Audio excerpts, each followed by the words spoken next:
Guys അപ്പോൾ നമ്മൾ ഇന്ന് നമ്മുടെ വ്ളോഗ് എന്ന് പറയുന്നൊരു പഴങ്കഞ്ഞി കുടിക്കൽ വ്ളോഗാണ്. സോ കുറച്ച് ദിവസമായിട്ട് പഴങ്കഞ്ഞിൻ്റെ പിറകെയാണല്ലേ. പക്ഷേ ഇന്നത്തെ വീഡിയോയ്ക്ക് ഒരു പ്രത്യേകതയുണ്ട്. This is the viral shop. അപ്പോൾ നമ്മളിന്ന് പറയാൻ പോകുന്നത് ഏഴംകുളത്ത് ഉള്ള ഒരു വൈറലായിട്ടുള്ളൊരു പഴങ്കഞ്ഞി ഷോപ്പാണ് കേട്ടോ. സോ നമ്മൾ അവിടെ എത്തിയിട്ടുണ്ട്. അപ്പോൾ വഴിയോര കട എന്നാണ് കടയുടെ പേര്.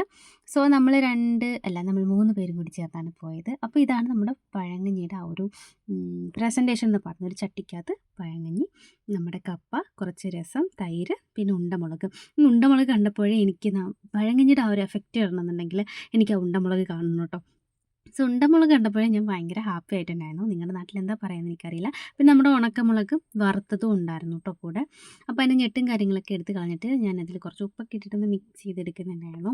സോ നമുക്ക് കഴിക്കാനായിട്ട് അതിൻ്റെ കൂടെ ഉണക്കമീൻ, ചമ്മന്തി, 4 തരം അച്ചാറുണ്ടായിരുന്നു കേട്ടോ. ഇഞ്ചി, മാങ്ങ, നെല്ലിക്ക, നാരങ്ങ, അങ്ങനെ പിന്നെ ഉള്ളി, മുളക് ഒക്കെ ഉണ്ടായിരുന്നു. പിന്നെ തലക്കറി, ഫിഷ് കറിയൊക്കെ വേണമെങ്കിൽ അവർ സെപ്പറേറ്റ് ആയിട്ട് തരുന്നതായിരിക്കും. ഞങ്ങൾ തൽക്കാലം അത് വാങ്ങിയില്ല കേട്ടോ. കാര്യം ഇന്നലെ നമ്മളൊരു പഴങ്കഞ്ഞി കുടിച്ചതിൻ്റെ ക്ഷീണത്തിൽ മാറിയില്ല. സോ നമ്മളത് ഫുള്ള് കഴിക്കില്ല എന്നുള്ളത് കൊണ്ട് നമ്മൾ പ്രത്യേകിച്ച് തലക്കറിയൊന്നും വാങ്ങില്ല. ബീഫ് ഫ്രൈ ഉണ്ടെങ്കിൽ വാങ്ങാമെന്ന് വിചാരിച്ചു. പക്ഷേ അവിടെ ബീഫ് ഫ്രൈയും കാര്യങ്ങളൊന്നും ഇല്ലായിരുന്നു.